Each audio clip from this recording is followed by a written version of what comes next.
Alright, hey, what's up, guys? I have class in about an hour or so, but with all the hype on the forums, I just felt the need to make a quick little predictions video for regionals. Now, before I get into all of this, just a quick special shout out to Tormented on the Team Beyond forums. Without his scrim trackings, I wouldn't have been able to get all these numbers here on the screen. And just in case you're a bit off the loop, I have all of the team rosters listed in the description below. So with that said, let's jump right into it. Pool A. Honestly, of the 4 pools here, I think this is the easiest one, and the stats just go to show it. You only have one team with a positive scrim result here, that being Allegiance, which is why I predict them coming out of the pool 3-0. I don't really see them having too much trouble with the rest of the teams here, no disrespect to them. I just feel like they're that much better. As for which team's going to come out second, you know, I was pretty wish-washy in it first, and I don't think anyone else is too sure about it as well. But I think I'm going to go with Optic here. I think they've really stepped up their game over the past few weeks, and I've seen significant improvements from them, and I haven't really been able to say the same about Trigger's Pound or Dream Team. They've kind of almost like plateaued in a sense. I haven't really seen them, you know, get worse or get better at like a significant margin. The match to see here for sure, though, is Trigger's Pound versus Optic. I believe that's going to be on Friday. In my opinion, that's going to be the best match, like one of the best matches of the weekend. It's going to be the pool deciding match, and could very well go to Game 5.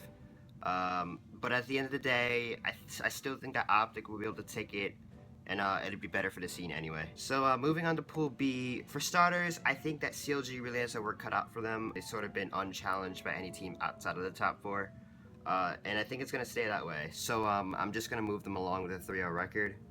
As for the second spot, with no offense to OverDrive, the match of the pool will be Noble versus Elevate. I think most people would agree on that. When I look at this matchup, I really want Elevate to win. And I think they can win if they bring their A game. But if you look in the past, like, Noble has always been able to handle Elevate in any matchup. They always seem to have that one, like, trump card over them, and I think it's going to be the same case here. Nevertheless, I still think it's going to be a great match to watch, and I also think it's going to go to last map. Alright, so moving on, now onto the pool that everyone is wondering about. This pool, I believe, will live up to its hype, and there's 2 matches in particular that stand out to me.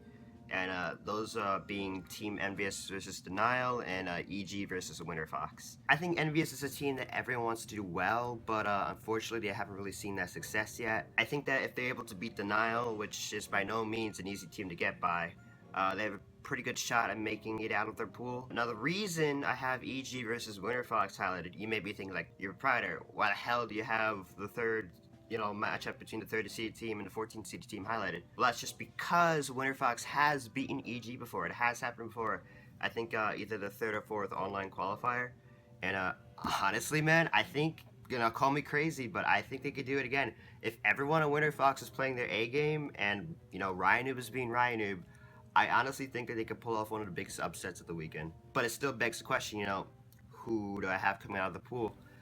I think that EG will still make it up pretty easily with either like a 3-0 or a 2-1 record. As for the second spot, as directly quoted from someone on the forums, can't bet against a goat in land. I have Team Envy making it out second. Finally, with Pool D, in my opinion, I think this is the easiest pool to predict. No offense to the guys in Astral Authority or SoaR, but I really don't think they stand a chance against the other 2 teams in here. Now, as for who wins the Team Liquid versus Renegades matchup,